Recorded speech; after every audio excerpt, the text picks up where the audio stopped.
Nuk mund të besoj, bukuroshja e fjetur. Një prallë që e kanë lexuar gjithë fëmijët, ose nënat i kanë lexuar fëmijëve. Ja bleja fëmijëve, po, kur ishin të vogla.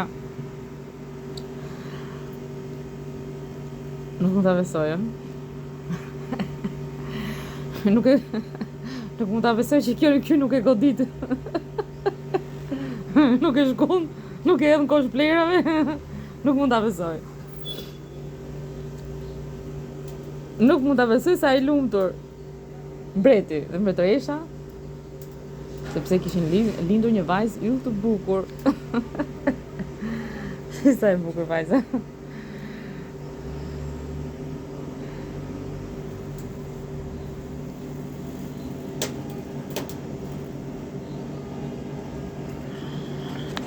Atëherë, mos them që princi ishte shumë i bukur. Të lexoj pjesën që i pëlqen vajzës që flen gjumë. Çfarë i pëlqen vajzës që flen gjumë?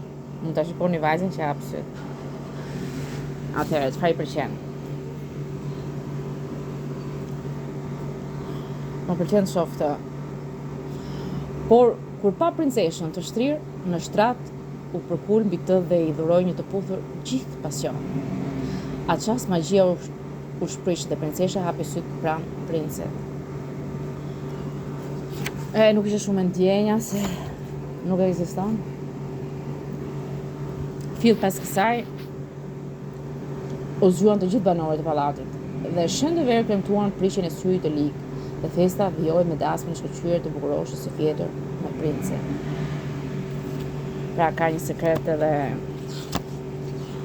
jeta jon në goditje ku goditet shumë, sidomos një vajzë që nuk është princesh, kjo është princesh, mbahet mirë. Ky djalë vetëm e shikon derisa e zgjoj. Histori e bukur, por e trisht pak se u duhej shumë kohë që të zgjoja. Vare nga princi. Histori e bukur, por e trisht.